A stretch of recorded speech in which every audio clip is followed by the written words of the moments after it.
Hare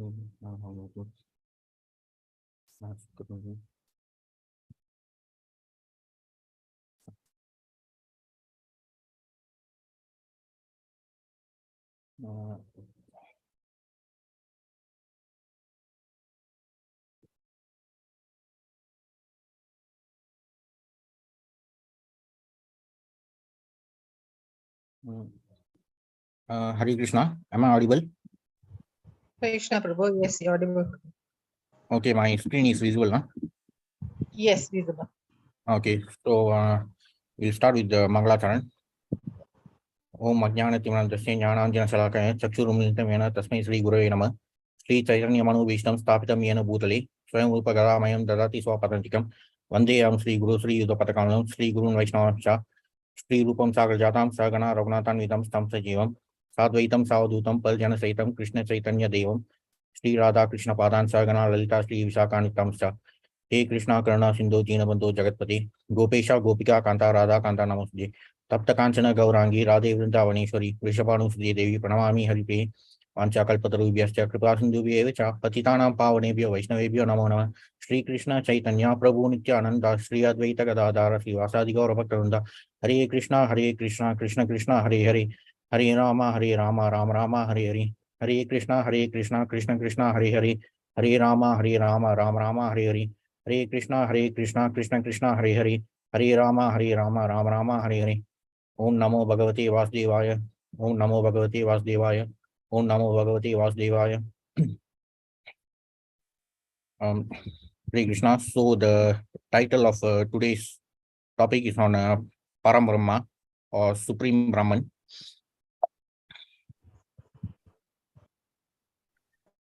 So first we'll just look at the word meaning of it. The root word of Brahman, the root comes from Bra, or the verb form of it is Brati, meaning to grow or to expand. Or to give a more familiar example, we have heard of this Brihadishwara temple in Tanjavur.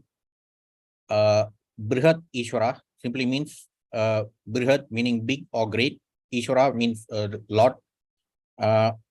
Also in Tamil, it means Peruvudayar, meaning the great Lord. Also, there are in many of our scriptures also like there's this Brihad Bhagavatamritam, and also some of the scriptures they are available in like small, medium, and large editions. So they are normally known as Lagu, Madhyama, and Brihad versions. So those are some examples. So from the Gita in 9.17, we can actually see the basic understanding behind this notion of Supreme Brahman. Pita Masya Jagato Mata Data Pitamaha Vedyam Pavitram Onkara Rik Sama Yajur Evacha. I am the father of this universe, the mother, the support, and the grandsire. I am the object of knowledge, the purifier, and the syllable Om. I am also the Rik, Sama, and Yajur Vedas. The purport, the entire cosmic manifestations, moving and non-moving, are manifested by different activities of Krishna's energy. In the material existence, we create different relationships with different living entities who are nothing but Krishna's marginal energy, meaning that all those who are around us in this material world, like our friends and relatives, they are also conditioned souls who are trapped in this material world. So, being conditioned souls, we are all part of Krishna's marginal energy. So regarding this marginal energy concept, we have already seen the meaning of it in chapter 7. Under the creation of Prakriti, some of them appear as our father, mother, grandfather, creator, etc. But actually, they are parts and parcels of Krishna. Though we all have our own families and friends, like, but all these relationships are only limited to this birth. Birth meaning that this period during which we have this particular material body, and these worldly material relationships will not continue once we quit this present body. In the next birth, we may get another material body, or we may regain our own spiritual body in Krishna's supreme abode. So whatever relationship that we have now will not come with us forever. So even our parents, grandparents, they are all parts and parcels of Krishna. As such, these living entities who appear to be our father, mother, etc., are nothing but Krishna. Here, it doesn't mean that our parents are Krishna. It simply means that they are also parts and parcels of Krishna, meaning they are all spirit souls.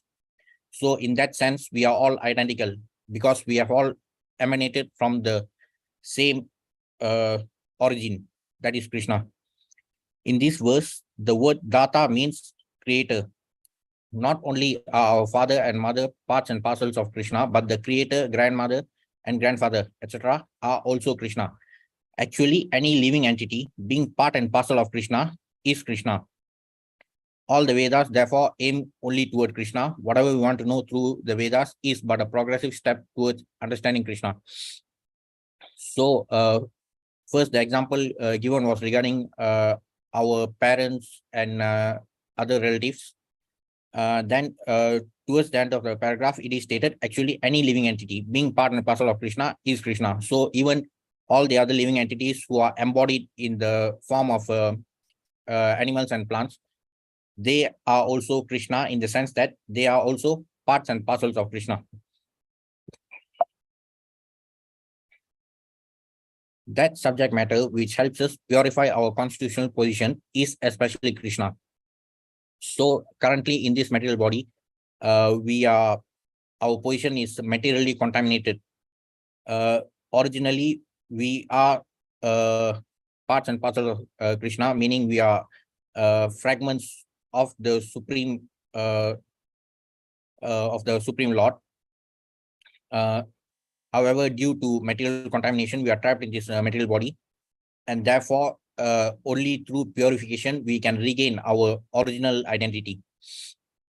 Similarly, the living entity who's inquisitive to understand all Vedic principles is also part and parcel of Krishna, and as such is also Krishna. In all the Vedic mantras, the word Om, called Pranava, is a transcendental sound vibration and is also Krishna. And because in all the hymns of the four Vedas, Sama, Yajur, Rig, and Atharva, the Pranava or Omkara is very prominent. It is understood to be Krishna.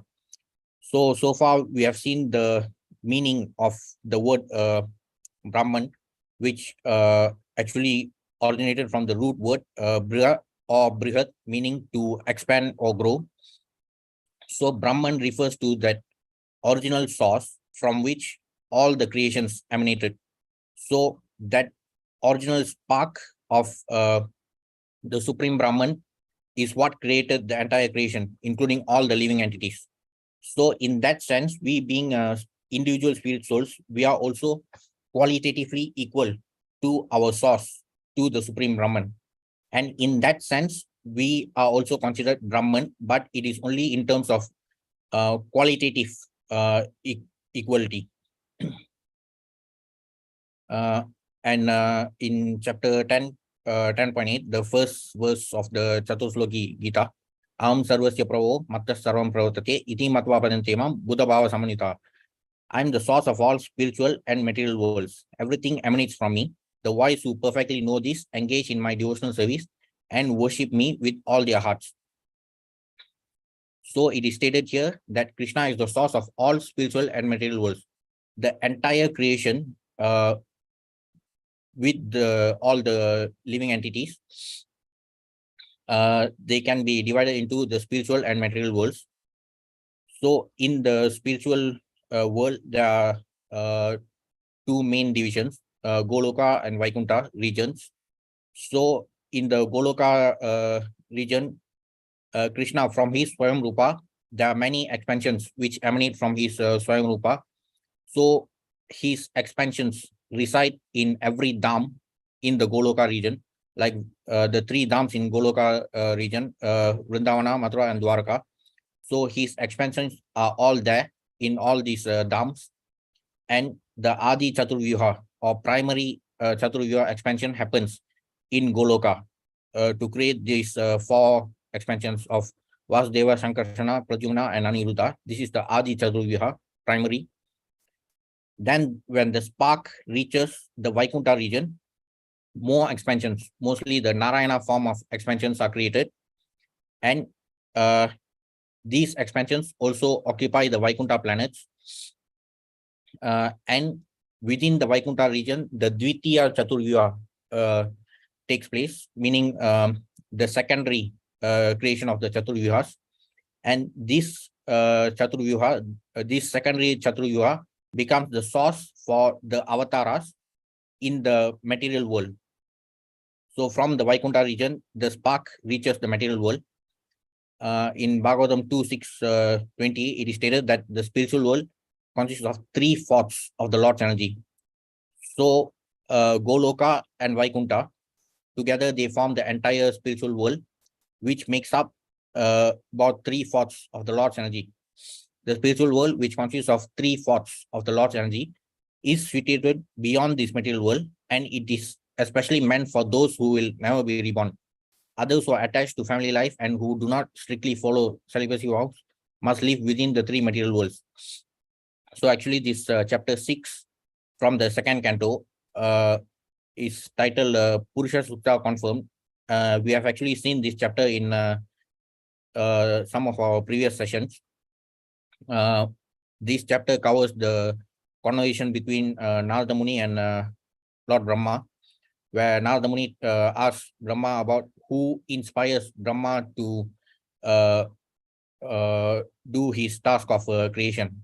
So Brahma starts to explain to Narada Muni regarding the entire process of creation in chapters 5 and 6. Then from 7 onwards, he talks about the scheduled incarnations of Krishna and so on.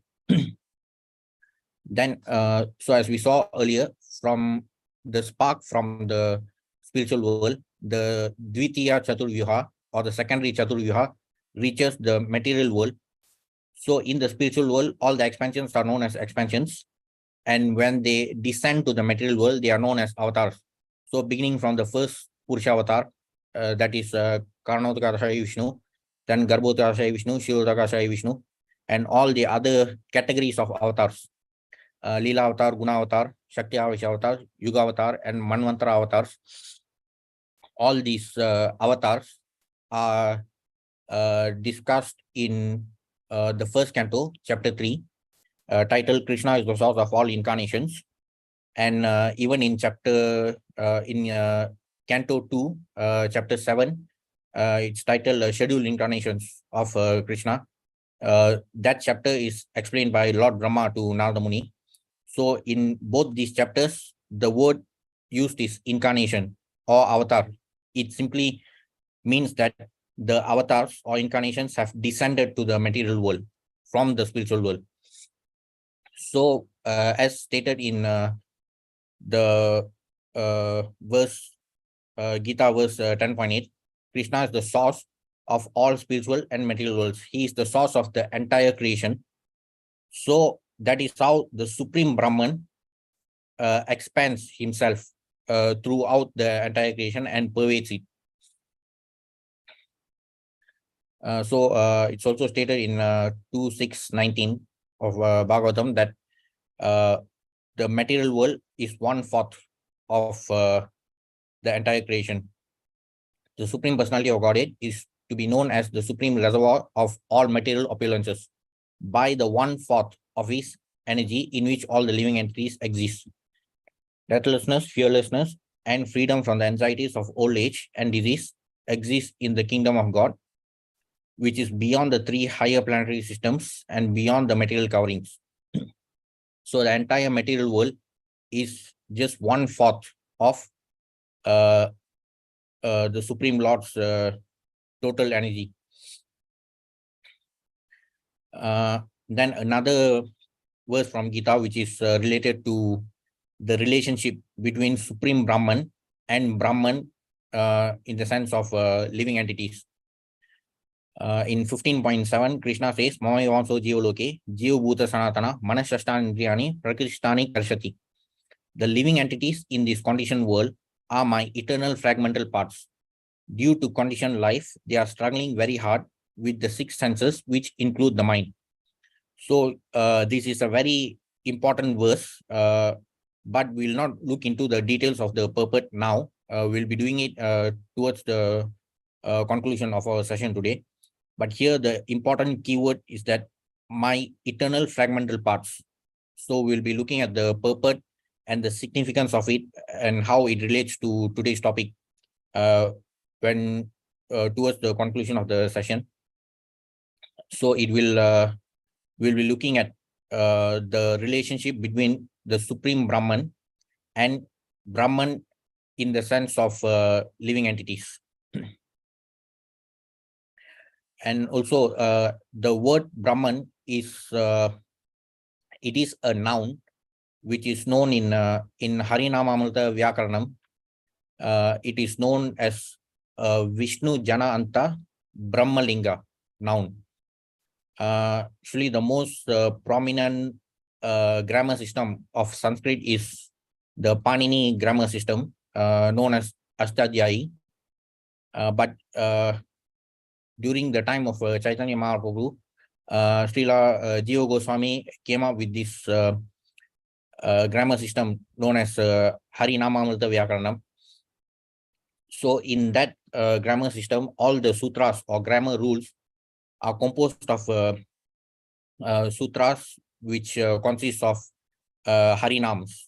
Every sutra is described using names of Hari. And in according to that grammar system, the word Brahman is classified as a Vishnu Jananta Brahmalinga. Vishnu Jananta means Vishnu Jana refers to consonant, meaning the word Brahman ends with a consonant.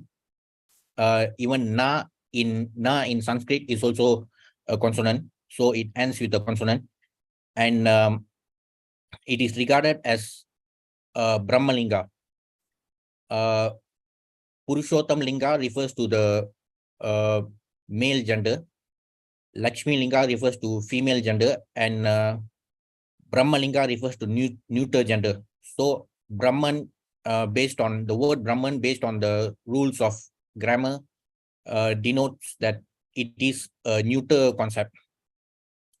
And from this noun declension table, we can also see the various forms of the word in different vachanas, like Ekavachana, Dvivachana, Bahuvachana. In English, we have singular, plural. So Ekavachana is like singular, Dvi is like double, and Bahu is more like a plural. So here the word Brahman can be declined into different variants. So from those variants, we actually get the words like Brahmana and also Brahma. So we'll also be looking at the meanings of Brahma and Brahmana. So from the word Brahman, even the words like Brahma and Brahmana can be derived. So Parabrahman refers to the Supreme Brahman, the source of everything. Because everything emanates from the source and it expands. And Brahma, that is Lord Brahma, since he is occupied, he has been assigned the task of creation. He is also involved in the task of creating and expanding. But his jurisdiction is only within the material world, within that one universe. So as we know, within the material world, there are many universes. For each universe, there's one Garbhodarashai Vishnu and one Brahma who is at work. He actually deals with the secondary creation process. So the primary creation begins with Vishnu, and Brahma kind of continues the secondary creation within his own universe. So because of that, even the name of Brahma is like quite similar to Brahman. And regarding the word Brahmana, Brahmanas are those who are engaged in seeking knowledge about Brahman, that is Parabrahman. Actually, the original concept is described in most like in Upanishads. Mostly the word Brahman is used. However, we have to also use the word Parabrahman when it comes to distinguishing between the Supreme Lord and living entities. As we saw earlier, even living entities are also regarded as Brahman in the sense that they are parts and parcels of the Parabrahman. So Brahmanas, they are the ones who are engaged in seeking knowledge about Brahman. Therefore, they are called Brahmanas. They have to first imbibe the knowledge about Brahman, and they also have to impart the knowledge to others. Since their life is dedicated towards this mission, they are known as Brahmanas. So regarding Brahma tells about himself to Narada Muni in the 5th chapter of 2nd canto. In 2.5.12, Brahma tells Narada Muni, I offer my obeisances and meditate upon Lord Krishna, Vasudeva, the personality of Godhead, whose invincible potency influences them, the less intelligent class of men, to call me the supreme controller. So there's always this popular notion that Brahma is the god of creation, which is actually a misconception, because from the scriptures, it is clearly stated that Brahma is the topmost Jiva Tattva, meaning he is also a living entity within the material world, but he is the topmost living entity who is like a role model or an exalted, he is in an exalted position. However, he cannot be equated to the Supreme Lord. But based on Brahma's own admission, he himself says that the less intelligent class of man tend to regard him as the supreme controller. Then in 2.5.17, Brahma says, inspired by him only. Here, Brahma is referring to Narayana, the Supreme Lord. Inspired by him only, I discover what is already created by him, Narayana, under his vision, as the all-pervading supersoul, and I also am created by him only. So the creator, Brahma, was also created by the Supreme Lord. And here, Brahma has he has the humility to admit that he only discovers what has already been created by the Supreme Lord. In the material world, we see many of these so-called scientists who tend to name their so-called discoveries using their own surnames, despite the fact that all these laws of nature, they have always existed because of the Supreme Lord. However, these so-called scientists, they always give their own names to their so-called discoveries. So in that sense, Brahma is definitely a very exalted personality, because he has the humility to admit that even he being the supreme creator within the material world, he himself admits that he only discovers what was already created by the Supreme Lord. Now, regarding Brahmanas, as we know, Brahmanas are the Varna of Brahmana is one of the 4 Varnas. It's stated in 4.13, Sato Vanyamaya system, Guna Karma Vivagasa, Tasya Kartaram Pimam, Vidya Kartaram Avyayam.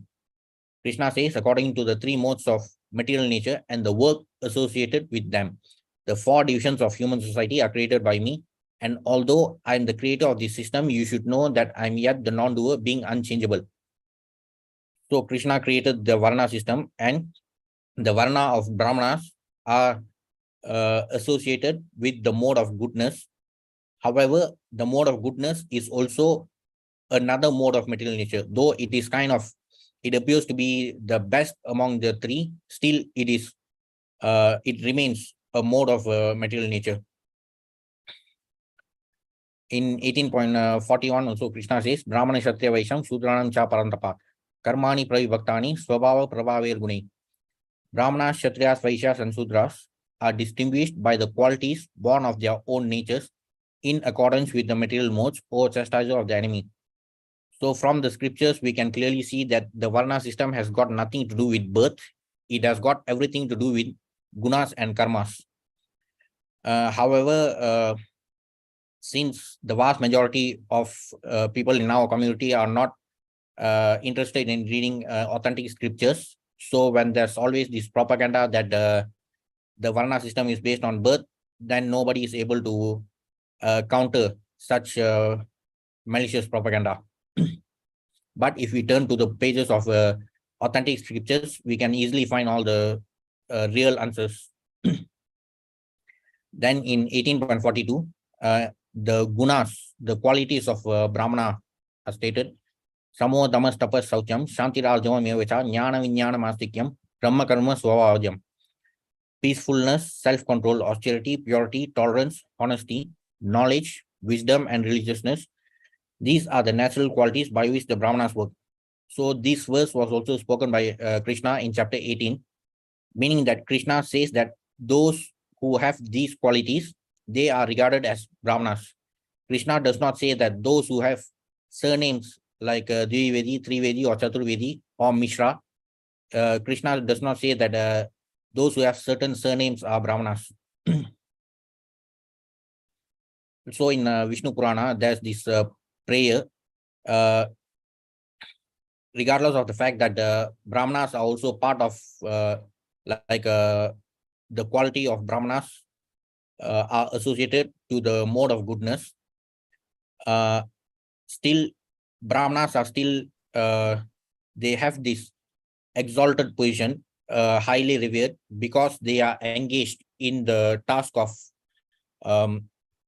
propagating knowledge about Brahman. Since their task is about seeking knowledge and also imparting knowledge about the Supreme Brahman, so they still occupy a very exalted position, and they are also very dear to Krishna, as explained in this prayer. Namo Brahmanya Devaya Go Brahmana Hitaya Cha Jagat Ditaya Krishnaya Govindaya Namo Nama. My Lord, you are the well-wisher of the cows and the Brahmanas, and you are the well-wisher of the entire human society and world. So from this prayer, and also in many other verses from Bhagavatam, we can clearly see that how Brahmanas and cows are dear to Krishna, and we also see the significance of it.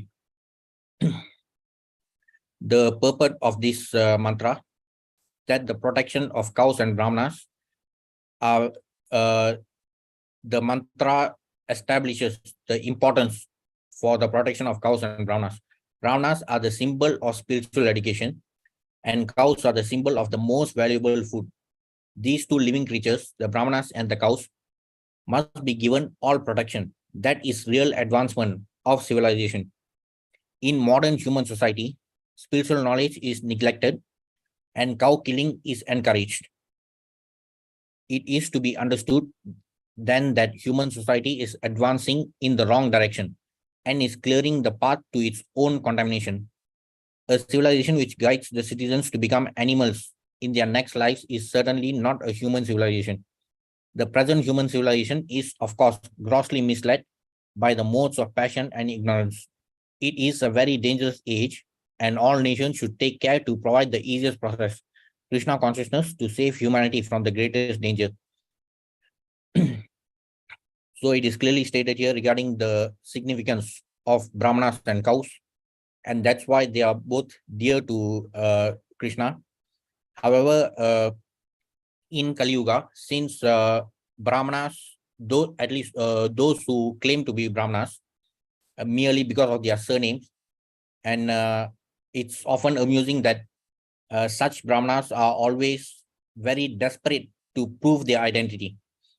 For any true Brahmana, we can easily recognize such true Brahmanas based on their behavior. But all these so-called Brahmanas who are merely Brahmanas based on their surname, they are the ones who are always desperate to prove their identity by shouting and selling their surname, or by showing off their sacred thread. So,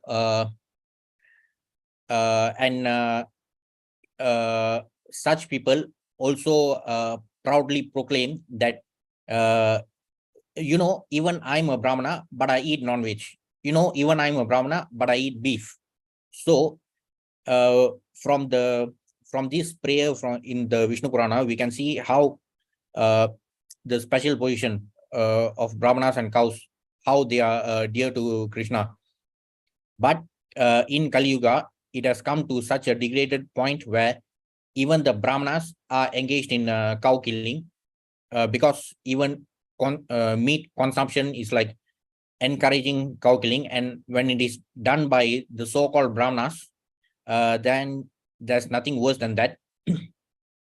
But of course, for those who are desperately flaunting their surnames, and for those who don't have any qualities of a real Brahmana, for sure, for them it's like nothing. But it clearly shows where we are headed to. And these are some important verses from chapter 21 of the 4th canto regarding the instructions of Prithu Maharaj. He also talks about the importance of Brahmanas and Vaishnavas. Actually, as mentioned earlier, in the Varna system, the Varna of Brahmanas are associated to the mode of goodness. However, since it is also merely another material mode, it is not enough to merely be satisfied by achieving the mode of goodness. Even Brahmanas who are situated in the mode of goodness, who have real knowledge, they will always try to transcend that position to attain the position of Vaishnavas. So though it appears to be like Brahmanas are the topmost or exalted Varna, the Vaishnavas are even greater than Brahmanas. So in this verse, Prithu Maharaj says, the Brahmanas and Vaishnavas are personally glorified by their characteristic powers of tolerance, penance, knowledge, and education. By dint of all these spiritual assets, Vaishnavas are more powerful than royalty. It is therefore advised that the princely order not exhibit its material prowess before these two communities and should avoid offending them. So Prithu Maharaj incarnated after the death of King Vena, who was a very sinful person, and he kept offending the Brahmanas, and ultimately he met his death due to the curse of Brahmanas. And so Prithu Maharaj establishes the proper order by which even the royal, he talks about how the royalty should behave by giving respect to Brahmanas and Vaishnavas. Then Prithu Maharaj continues in the series of these verses. The Supreme Personality of Godhead, the ancient eternal Godhead, who is foremost amongst all great personalities, obtained the opulence of his staunch reputation, which purifies the entire universe by worshipping the lotus feet of those Brahmanas and Vaishnavas. Again, the special position of Brahmanas and Vaishnavas are highlighted here. The Supreme Personality of Godhead, who is everlastingly independent and who exists in everyone's heart, is very pleased with those who follow in his footsteps and engage without reservation in the service of the descendants of Brahmanas and Vaishnavas, for he is always dear to Brahmanas and Vaishnavas, and they are always dear to him. So the special position of Brahmanas and Vaishnavas is mainly because they are engaged in spiritual education. They are responsible for imparting spiritual knowledge, which is the only cure for our material disease. In none of our material academic institutions, they don't teach how to solve the problems of Janma Mrityu Jara Vyadhi. They only teach how we can be better than animals in the business of eating, sleeping, mating, and defending. But there are no answers about how we can escape the four major problems of life, that is Janma, Mrityu, Jara, Vyadhi. That those answers are only found in the spiritual knowledge, which originates from Krishna. And since Brahmanas and Vaishnavas are engaged in like their sole mission in life is to impart spiritual knowledge to others, and therefore they occupy a special position. By regular service to the Brahmanas and Vaishnavas, one can clear the dirt from his heart and thus enjoy supreme peace and liberation from material attachment and be satisfied. In this world, there is no fruitive activity superior to serving the Brahmana class, for this can bring pleasure to the demigods for whom the many sacrifices are recommended. So serving Brahmanas for their service, like Brahmanas impart spiritual education, and therefore it is important for the rest of the society to serve Brahmanas by giving them donations and also to maintain them. In Brahminical culture, Brahmana's transcendental position is eternally maintained because the injunctions of the Vedas are accepted with faith, austerity, scriptural conclusions, full sense and mind control, and meditation. In this way, the real goal of life is illuminated, just as one's face is fully reflected in a clear mirror. So, by following the footsteps of Brahmanas, we can also develop Brahminical qualities, like the vast majority of the human society is engaged in fruitive activities. Like our tendency of being in this human body is that we are mostly dominated by the mode of passion. That's like our default setting. So, however, in order to be liberated from this material world, we have to develop the mode of goodness from the mode of passion and from the mode of ignorance and passion, or maybe mixed. We have to transcend, we have to elevate ourselves to the mode of goodness. And even that won't be enough. To be liberated, we have to transcend even the mode of goodness. So only by following the footsteps of Brahmanas, we can somehow elevate ourselves to the mode of goodness. And to transcend the mode of goodness, we need to be in the association of pure Vaishnavas who have actually transcended all the modes, even the mode of goodness.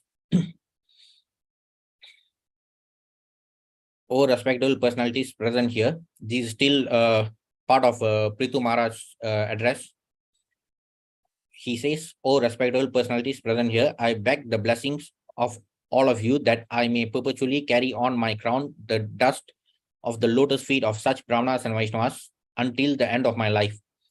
He who can carry such dust on his head is very soon relieved of all the reactions which arise from sinful life, and eventually he develops all good and desirable qualities.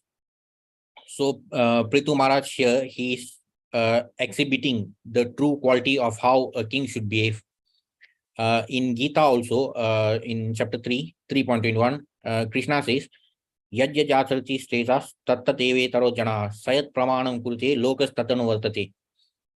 So that verse actually means that whatever examples are set by men who are great personalities, other men will also follow. So a king who is responsible for his country or his constituency, because in today's modern so-called democratic setup, we have leaders at many different levels. However, these leaders rarely behave like leaders. Unlike that, Prithu Maharaj is setting the perfect example. He is saying how he himself as a leader, he's saying that he wants to carry on his crown the dust of the lotus feet of Brahmanas and Vaishnavas until the end of his life. So he is further emphasizing the importance of how even a king should respect and serve the Brahmanas and Vaishnavas, because even even kings, they are just like other living entities in this material world. So even they are subject to birth, death, old age, and disease. However, since they are always bathing in their material opulence, they don't know, they don't realize that all their uh, show showing off of these material opulences will not last long, and therefore they tend to act in a manner which is completely opposite to the perfect example shown by Prithu Maharaj here. So, being the example of a perfect king, Prithu Maharaj himself emphasizes the importance of how everyone, even the how even the king should be willing to serve Brahmanas and Vaishnavas, because only they can help us to liberate ourselves from this bondage, from this material bondage. Whoever acquires the Brahmanical qualifications, whose only wealth is good behavior, who is grateful, and who takes shelter of experienced persons, gets all the opulence of the world. I therefore wish that the Supreme Personality of Godhead and his associates be pleased with the Brahmana class, with the cows, and with me. So here again, Prithu Maharaj is also praying for the well-being of Brahmana's cows, and he places himself as the last. So he himself, he also emphasizes the importance of serving Brahmanas cows, and he also wants the grace of the Supreme Lord to be always upon the Brahmanas and cows.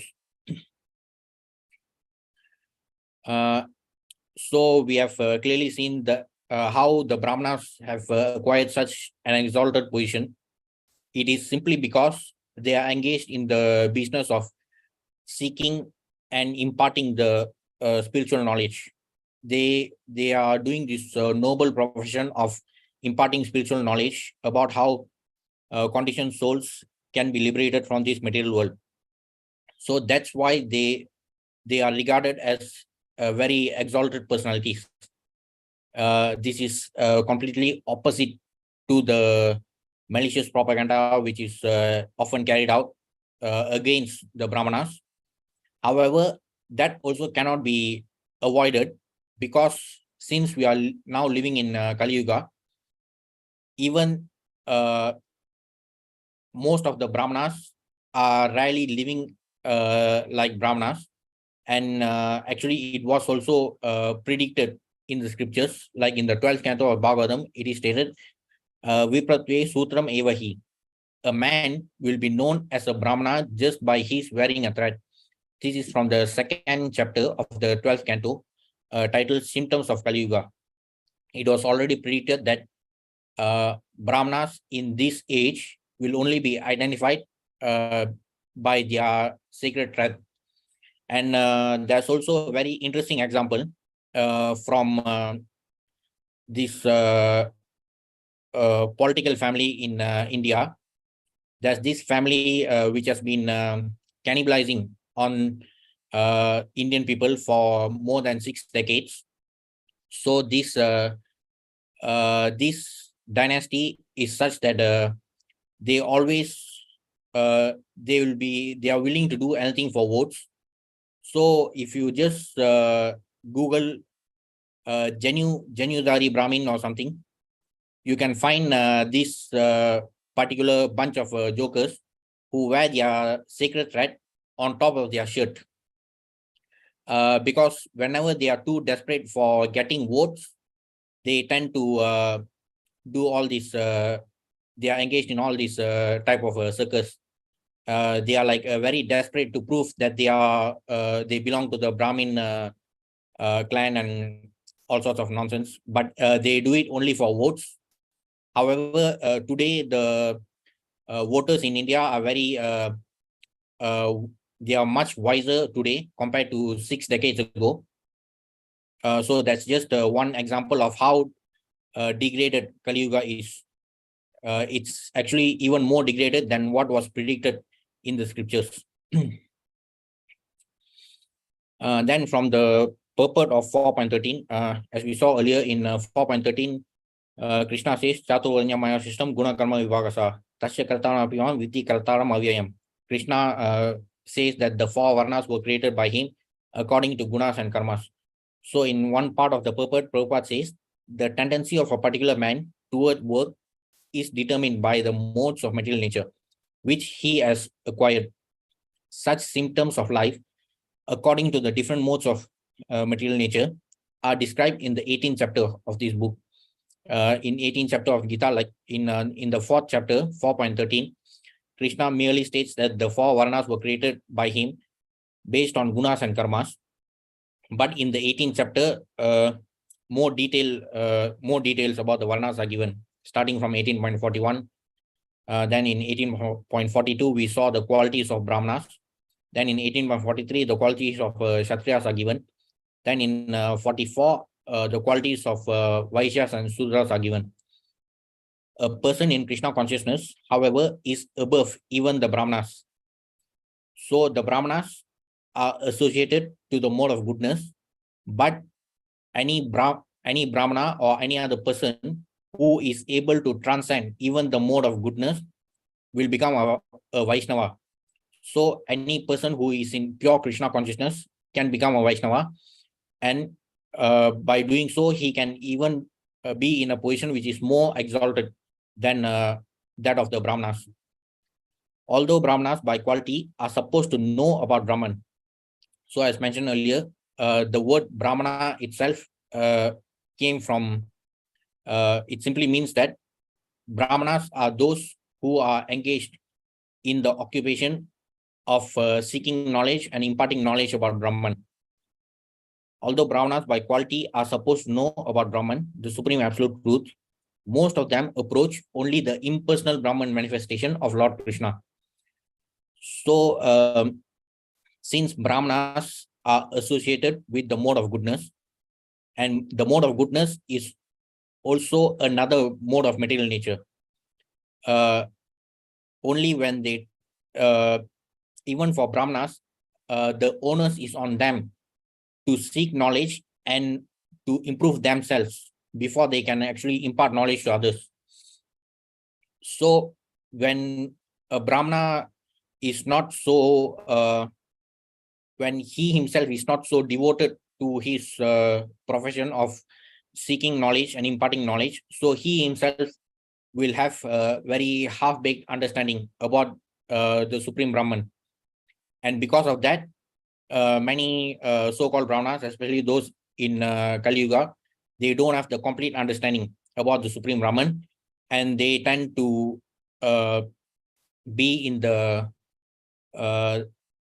they have this misunderstanding about the impersonal Brahman being the complete feature of the Supreme Absolute Truth. But a man who transcends the limited knowledge of a Brahmana and reaches the knowledge of the Supreme Personality of Godhead, Lord Sri Krishna, becomes a person in Krishna consciousness, or in other words, a Vaishnava. So this is where a Vaishnava becomes is regarded more as more exalted than a Brahmana. Since the Brahmana is merely a person who is in the mode of goodness, which is just another mode of material nature. So compared to a Brahmana, a Vaishnava is the one who has actually transcended all the modes of material nature, even the mode of goodness. A Vaishnava is the one who has transcended the mode of goodness towards Shuddha Sattva. So Sattva Gun is known as the mode of goodness. When we transcend even that, we get to the point of Shuddha Sattva, or we become Vaishnavas. That can only be accomplished by engaging in pure Krishna consciousness. So only such a Vaishnava will have the correct knowledge about the Supreme Absolute Truth. Only a Vaishnava will have the accurate understanding about the Bhagavan feature of the Lord. As we have seen in one of our previous sessions, titled Paraṁ Satyam, or Supreme Absolute Truth, we saw regarding the three features of Bhagavan realization. The impersonal Brahman realization is only the first feature. It is a very incomplete feature. Even the Paramatma realization, which is the second level, is still a partial understanding. Only the Bhagavan realization is the complete understanding of the absolute truth. So only a Vaishnava will be able to understand the complete feature of the absolute truth. That is in terms of Bhagavan realization. Because no matter how much we may try to seek knowledge about Krishna, we ourselves will only be blessed with the complete knowledge if Krishna desires. So even for a Brahmana who may be a born Brahmana, but if that Brahmana behaves worse than the lowest of human beings, then for sure he won't be able to understand the transcendental knowledge about the Supreme Lord. Only a Brahmana who strives to transcend even the mode of goodness, only the Brahmana who strives to become a Vaishnava will attain the mercy of Krishna to gain complete understanding about the absolute truth. Only such Brahmanas can become Vaishnavas to understand the complete Bhagavan feature of Krishna.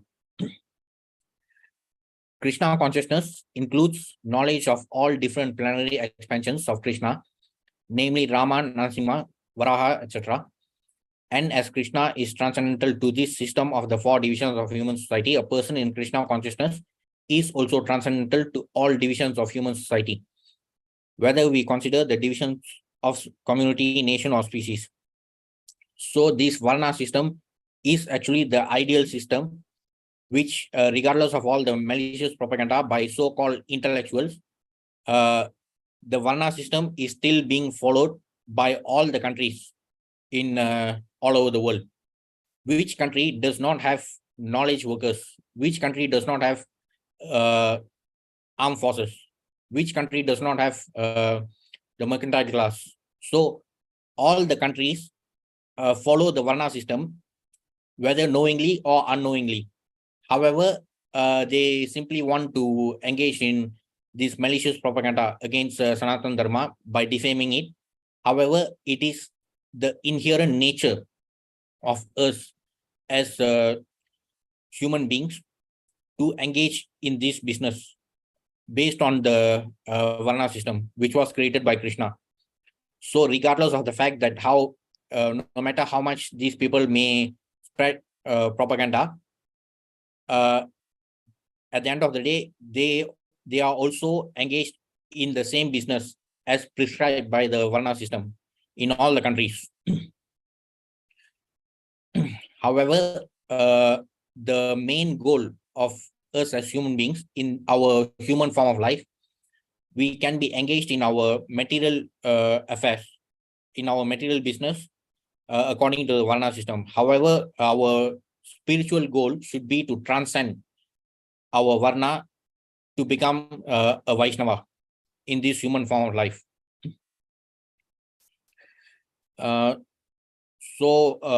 Even in 18.68 Gita, Krishna says, Ya idam paramam guhyam mad bhakte sabhidasyati bhakti mai param kritva mame vaishati asamsaya. For one who explains this supreme secret to the devotees, pure devotional service is guaranteed. And at the end, he will come back to me. Then in the next verse, Krishna says, Nacha tasman manusheshu kashin me priyakastama bhavita nasme tasmat anya priyataro bhui. There is no servant in this world more dear to me than he, nor will there ever be one more dear. Towards the conclusion of the Gita, Krishna tells Arjuna that even those who impart the knowledge of Gita to others are dearmost to him. So this is also related to the special position of Brahmanas.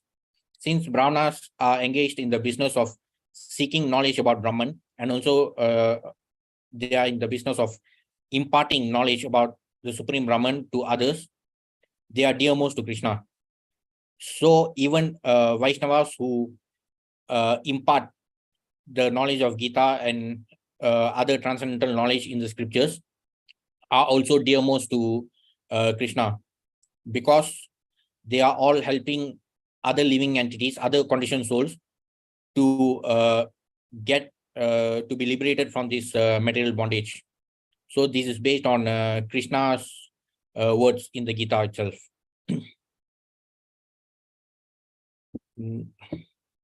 Okay, it's 8:30 now. Shall we have a 5 minutes break? Yeah, can Prabhu. Okay, we'll meet after 5 minutes.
Hare Krishna. Can we continue?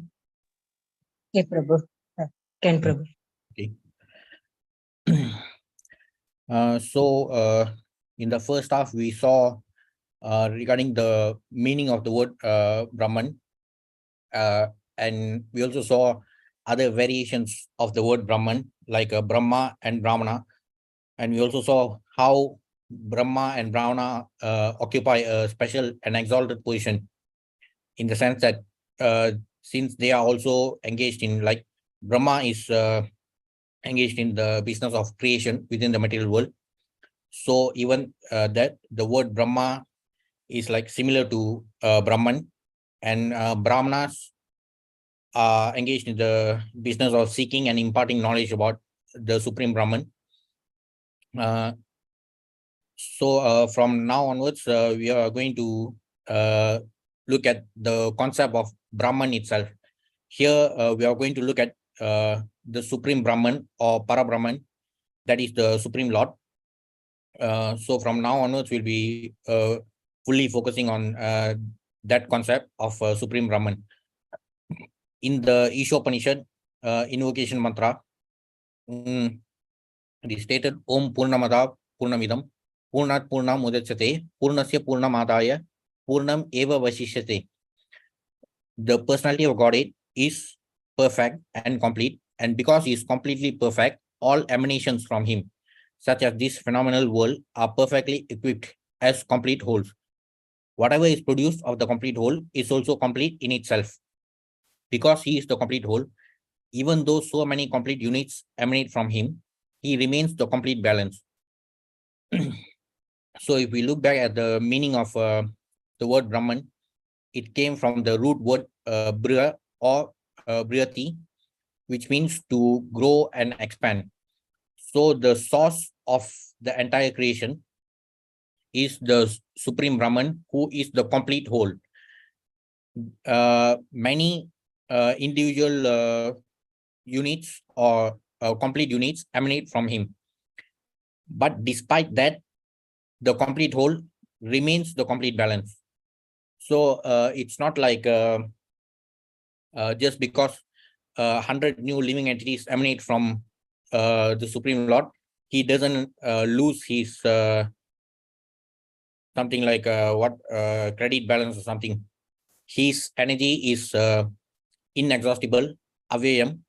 So he remains the complete balance, regardless of the fact that many complete units emanate from him.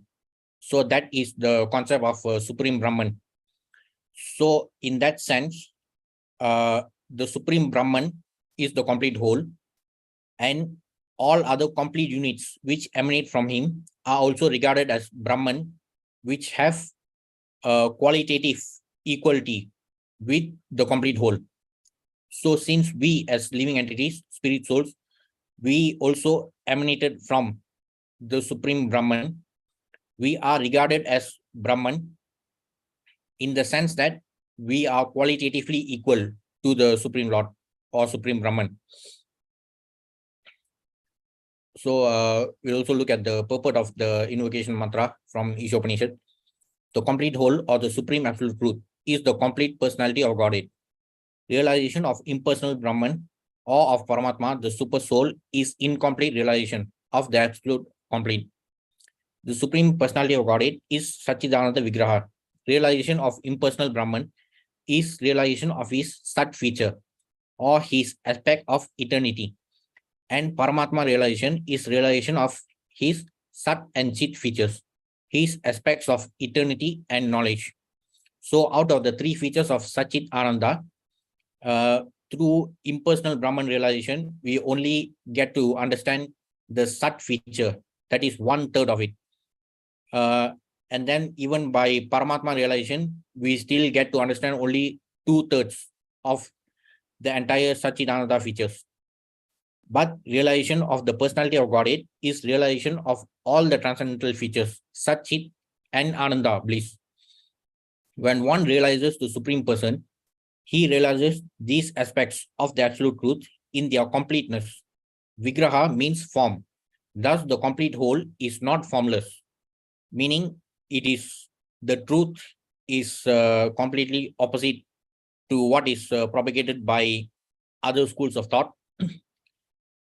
If he were formless, or if he were less than his creation in any other way, he could not be complete. The complete whole must contain everything, both within and beyond our experience. Otherwise, he cannot be complete. The complete whole, the personality of Godhead, has immense potencies, all of which are as complete as he is. Thus, this phenomenal world is also complete in itself. The 24 elements of which this material universe is a temporary manifestation are arranged to produce everything necessary for the maintenance and subsistence of this universe. So even the material world is only regarded as a temporary manifestation. But in some schools, they propagate this idea of voidism. They say that the material world is unreal. However, that's not true. The material world is real, but it's temporary. No other unit in the universe need make an extraneous effort to try to maintain this universe. The universe functions on its own time scale, which is fixed by the energy of the complete whole. And when that schedule is completed, this temporary manifestation will be annihilated by the complete arrangement of the complete whole. So as we have also seen regarding the time feature of this material manifestation, each material universe is administered by Garbhodakashayi Vishnu and also by Brahma. And each of these material universes will remain for 100 years of Brahma, like throughout the lifetime of Brahma. After, at the end of the lifetime of Brahma, the universe is annihilated and the creation will take place again. So that schedule is based on the will of the Supreme Lord. All facilities are given to the small complete units, namely the living beings. So the living beings are actually small complete units from the complete whole to enable them to realize the complete whole. All forms of incompleteness are experienced due to incomplete knowledge of the complete whole.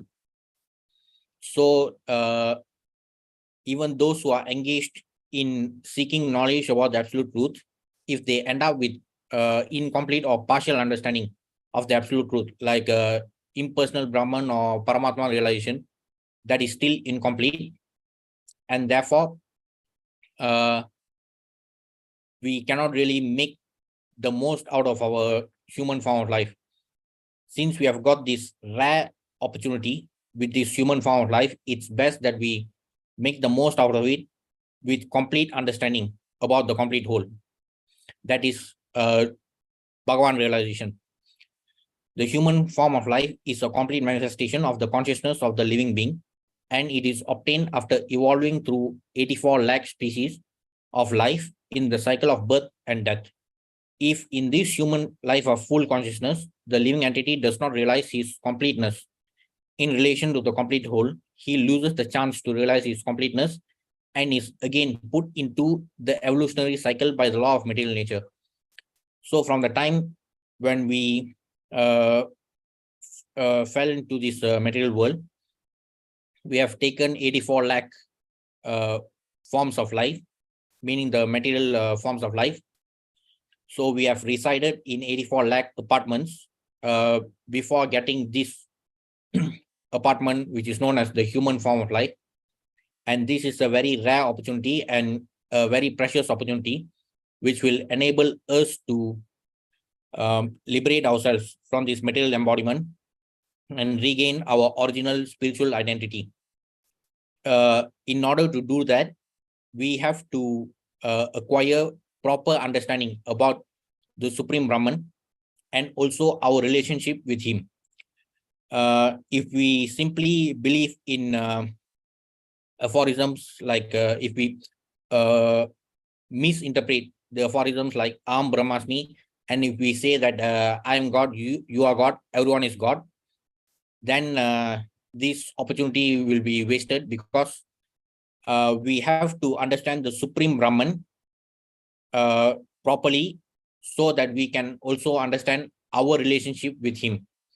It is not that just because we emanated from the Supreme Brahman, we cannot claim to be equal to him. We are only qualitatively equal to him, just like how a particle of gold is qualitatively equal to a gold mine. So we are also Brahman, but we are still distinct from the Supreme Brahman. So if we don't have that proper understanding, this human form of life, which was acquired after going through 84 lakh births, will be wasted. So even in our previous sessions, we have seen regarding this 84 lakh species, the 84 lakh forms of material bodies. Now the continuation of the purport of the invocation mantra, because we do not know that there is a complete arrangement in nature for our maintenance, we make efforts to utilize the resources of nature to create a so-called complete life of sense enjoyment. Because the living entity cannot enjoy the life of the senses without being dovetailed with the complete whole, the misleading life of sense enjoyment is illusion. The hand of a body is a complete unit only as long as it is attached to the complete body. When the hand is severed from the body, it may appear like a hand, but it actually has none of the potencies of a hand. Similarly, living beings are part and parcel of the complete whole, and if they are severed from the complete whole, the illusory representation of completeness cannot fully satisfy them. So we descended to this, actually we fell into this material world due to our material desires. We wanted to be controllers and enjoyers. But that itself has become the cause of our suffering, because we have to understand that we are eternally part and parcel of the Supreme Lord, and our only business is to serve him, with him being the supreme controller and supreme enjoyer. So if we had maintained our relationship in that way, we would have remained attached to him, just like how the hand is attached to the body. But since we wanted to be enjoyers and controllers, we are like a hand which is severed from the body. So we have to kind of reverse that process. We have to undo the damage which we ourselves, we have inflicted on ourselves. The completeness of human life can be realized only when one engages in the service of the complete whole. All services in this world, whether social, political, communal, international, or even interplanetary, will remain incomplete until they are dovetailed with the complete whole. When everything is dovetailed with the complete whole, the attached parts and parcels also become complete in themselves. So actually, in relation to that, there's a verse from Bhagavatam in the first canto, second chapter, 126. Savai pumsam paro dharmo yado bhakti radoksaje ayetuki apratiyata yayatma suprasidati. The supreme occupation, dharma for all humanity, is that by which man can attain to loving devotional service unto the transcendent Lord. Such devotional service must be unmotivated and uninterrupted to completely satisfy the self. So since we fell into this material world due to our material desires of becoming controllers and enjoyers, we have finally realized that we cannot be happy by trying to be enjoyers and controllers by ourselves. Instead, we should understand that the supreme occupation for us, the supreme dharma for us, is to serve the Supreme Lord and satisfy him.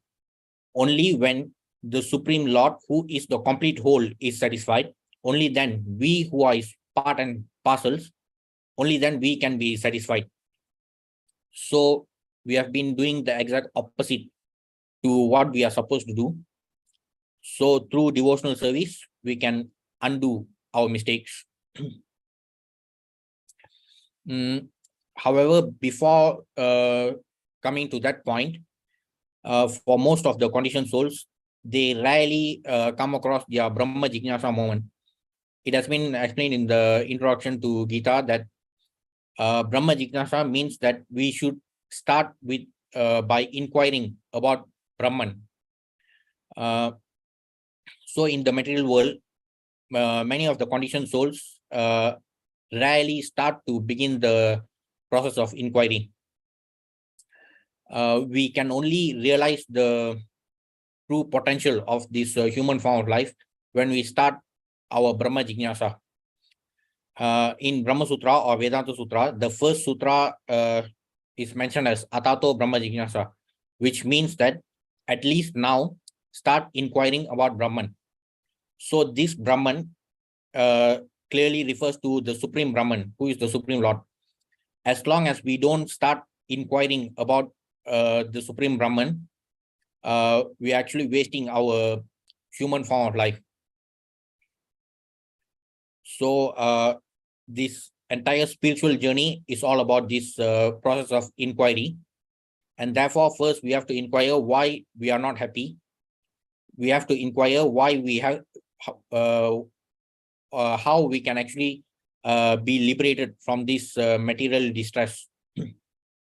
So that will only begin from the Brahma Jignasa moment, which actually somehow it comes to everyone through the mercy of Krishna. And we as human beings, it is extremely important for us to begin this process of inquiry, because it is stated in the scriptures that ahara nitya bhaya maitunam cha samanya metat pashubir naranam dharmo hi tesham adhika vishesho dharmena hina pashubi samana. Both animals and humans share the activities of eating, sleeping, mating, and defending, but the special property of the humans is that they are able to engage in spiritual life. Therefore, without spiritual life, humans are on the level of animals. So as long as we don't begin our Brahma Jignasa, we are no better than animals, because we are only going to be engaged in the business of eating, sleeping, mating, and defending. That's why it is especially important for us as human beings to start Brahma Jignasa. So actually the title for today's session is actually part of the verse spoken by Arjuna in 10.12 and 10.13. In 10.12, Arjuna Vacha, Param Brahma, Param Dhamma, Pavitram Paramam Bhavan, Purusham Shaswatam Divyam, Adidevam Majam Vibhum. Arjuna said, you are the Supreme Personality of Godhead, the ultimate abode, the purest, the absolute truth. You are the eternal, transcendental, original person, the unborn, the greatest. Param Brahma, the Supreme Brahman, meaning regardless of the fact that we have all emanated from Brahman. So in one sense, we are also Brahman because we emanated from Brahman. However, the Supreme Brahman remains supreme and distinct from us. In 10.13, Arjuna continues, Ahustam Rishes Sarve, Deva Rishi Naldastata, Asito Devala Vyasa, Swayam Chayo Bravisimi. All the great sages such as Narada, Asita, Devala, Vyasa confirm this truth about you, and now you yourself are declaring it to me. So as we know, personalities like Narada and Vyasa are also our acharyas in our parampara system. They are our foremost acharyas, and they have always been propagating the knowledge about Krishna being the Supreme Lord. They have propagated the knowledge about the Supreme Brahman. And Arjuna also says that Krishna himself is confirming what was propagated by the acharyas.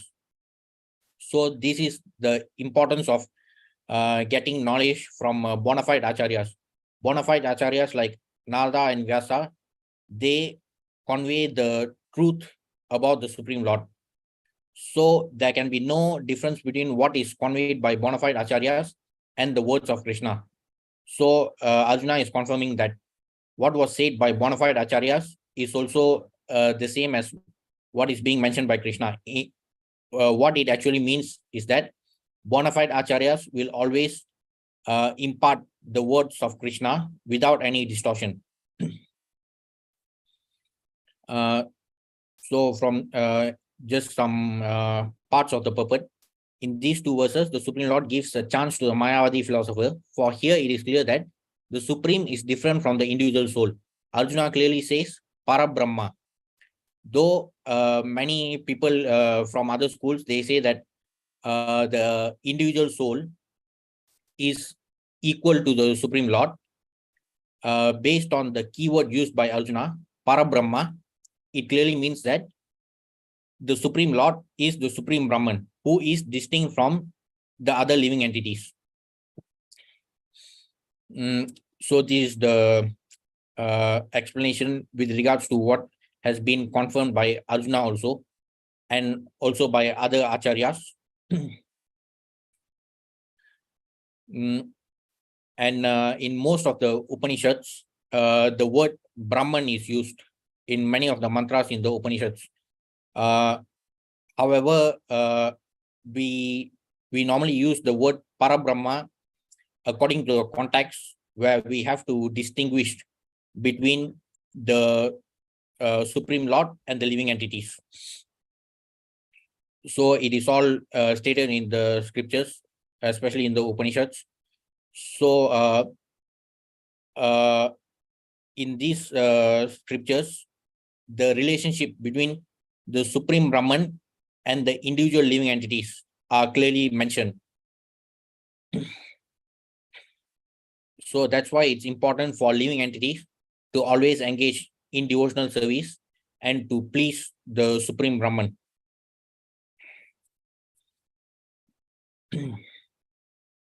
Also, in many other verses from Gita, we can clearly see how Krishna establishes himself as the Supreme Lord. And Arjuna also, from these two verses, he says that the bona fide acharyas like Narada and Vyasa, they have been they have been imparting the words of Krishna. So that shows the importance of always associating with a bona fide parampara system. So only when we are linked to a bona fide parampara system, we can gain the complete knowledge, complete and accurate knowledge. So what is this bona fide parampara? So as we know, the ISKCON Sampradaya actually originates from a bona fide parampara, which belongs to the Brahma Madhva Gaudiya Vaishnava Sampradaya. But apart from that, a bona fide parampara can be any parampara which originates from these four branches, like Brahma Sampradaya, Lakshmi, Rudra, and Kumara Sampradaya. From in each of these sampradayas, there are bona fide acharyas. So simply by associating with any of these bona fide paramparas, we can gain bona fide knowledge. Because bona fide acharyas, as mentioned earlier, they always convey the words of Krishna.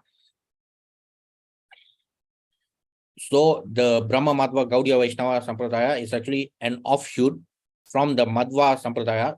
Actually, there are other offshoots from Madhvacharya's parampara also.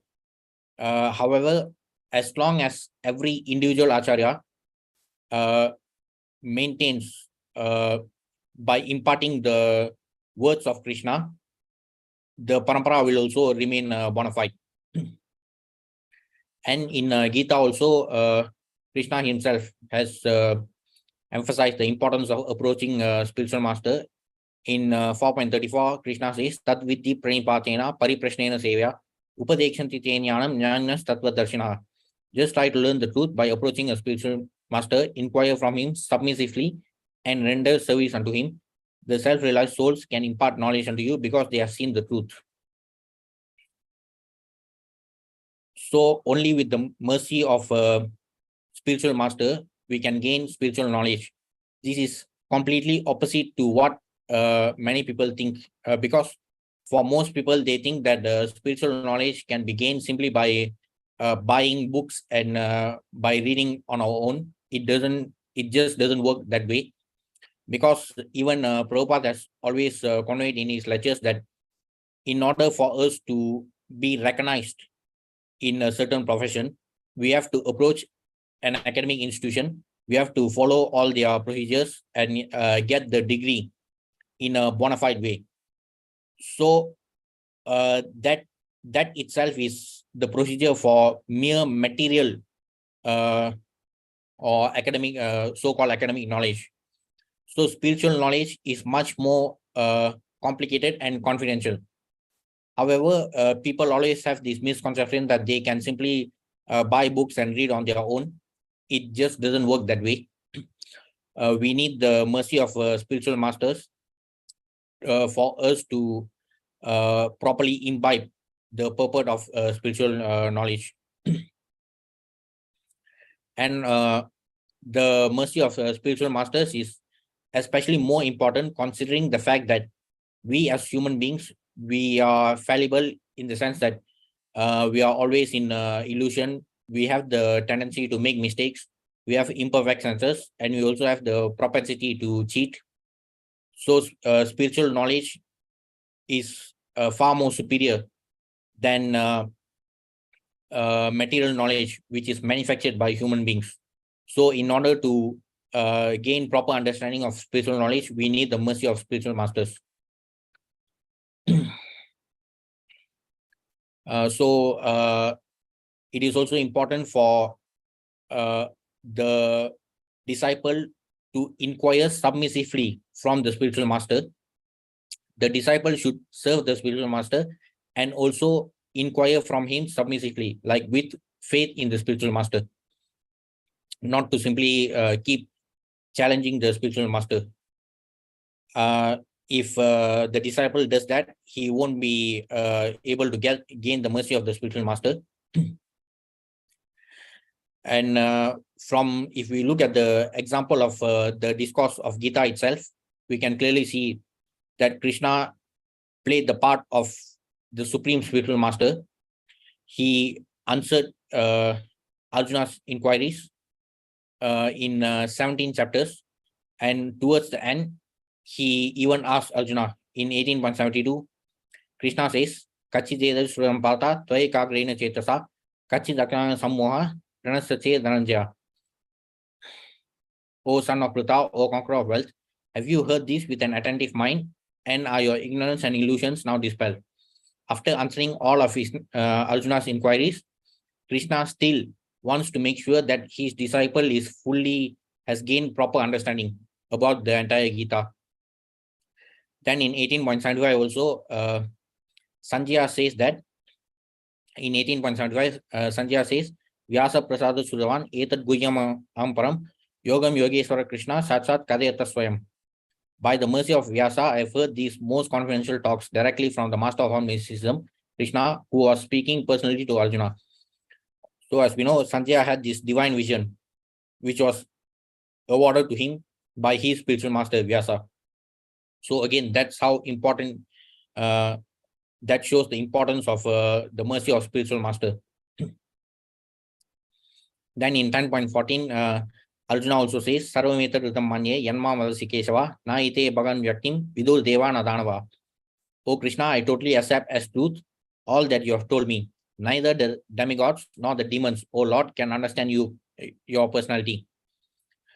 So Arjuna confirms that persons who are faithless and demoniac, who have demoniac nature, cannot understand Krishna. He is not known even by the demigods. So what to speak of so-called scholars of this modern world? We have actually seen many so-called scholars who have been misinterpreting the Gita. We also saw the example of one so-called scholar who came to the conclusion. He tried to draw the entire conclusion of the Gita merely by picking and choosing 6 verses based on his own agenda. He tried to draw a conclusion about the entire Gita. Out of 600 verses, 600 or 700 verses, he simply picked and chose 6 verses to come out to a whole conclusion. So that it is especially impossible for such people to understand the Supreme Lord. It can only happen through the mercy of the Lord and also through the mercy of the spiritual master.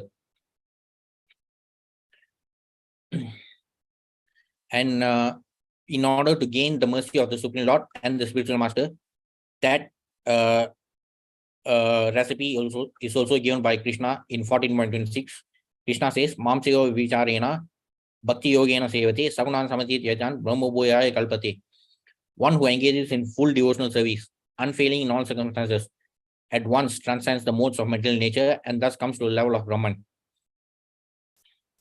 To be in Krishna consciousness is to achieve equality with Krishna.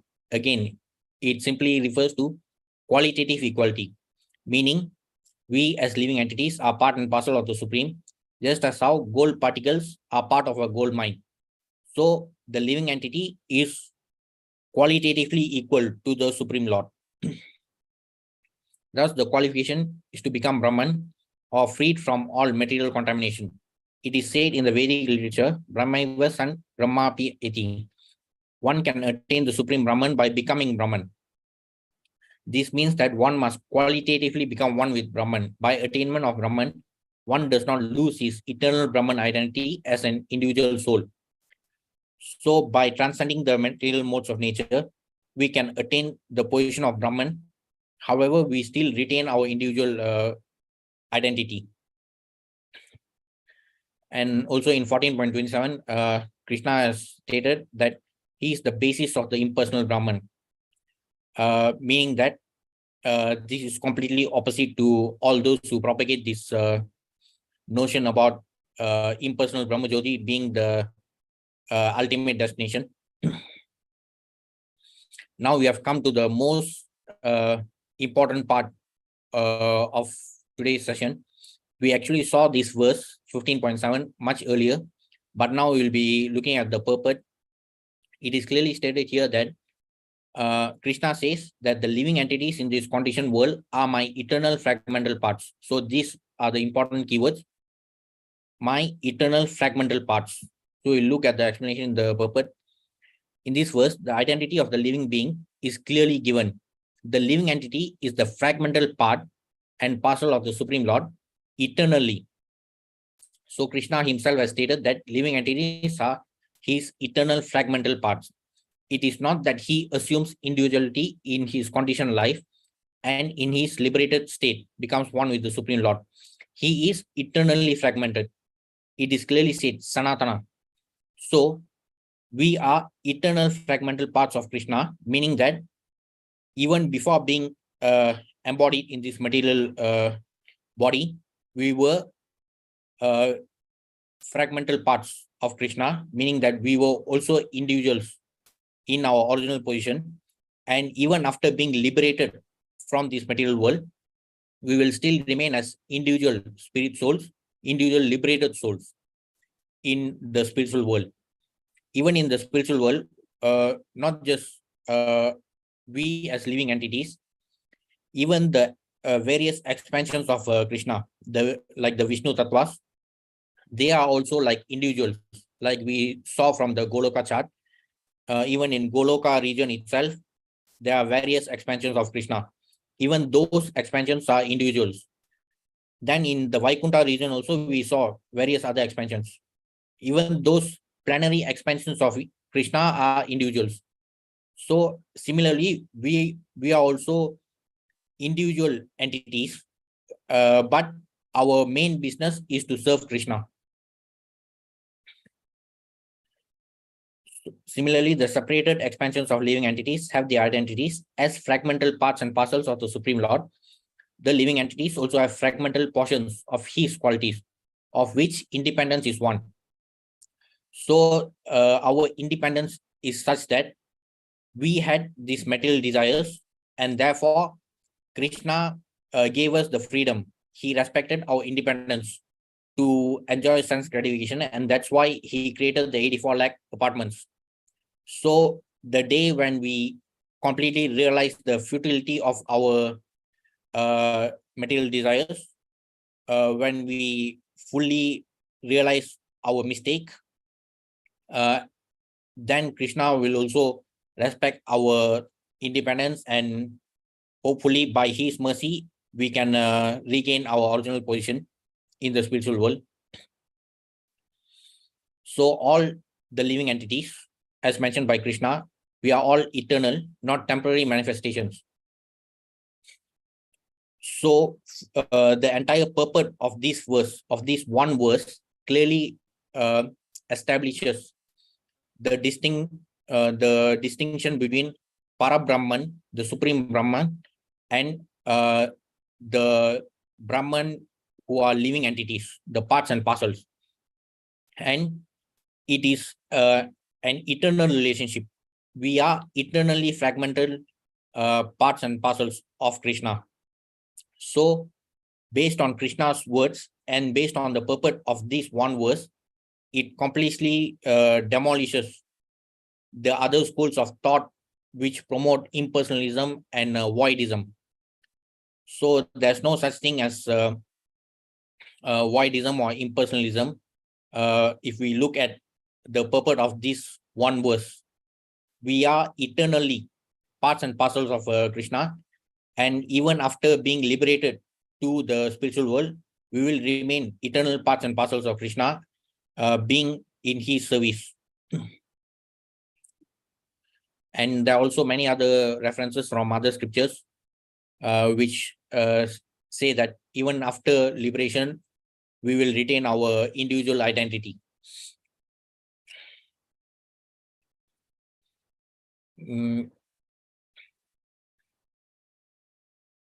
So regarding these eternal fragmental parts, the fragmental portion of the Supreme Lord is not like some material broken part. So it was already explained in chapter 2 that spirit cannot be cut into pieces. The conception is not applicable. The material conception is not applicable because the word sanatana, eternal, is used. The fragmental portion is eternal. So that fragmental portion, when liberated from the bodily entanglement, revives its original spiritual body in the spiritual sky, in a spiritual planet, and enjoys association with the Supreme Lord. It is, however, understood here that the living entity, being the fragmental part and parcel of the Supreme Lord, is qualitatively one with the Lord, just as parts and parcels of gold are also gold. So when we say Aham Brahmasmi or Sarvam Idam Kalu Brahman, it doesn't mean that we are equal to the Supreme Lord. We are merely parts and parcels of the Supreme Lord. We may regard ourselves as Brahman in the sense that we are living entities, but the Parabrahman or Supreme Brahman is always distinct from us. So that's all for today's session. Thanks a lot for attending. So any questions or comments? No, Prabhu. Thank you, Hare Krishna, Prabhu. Okay, Hare Krishna.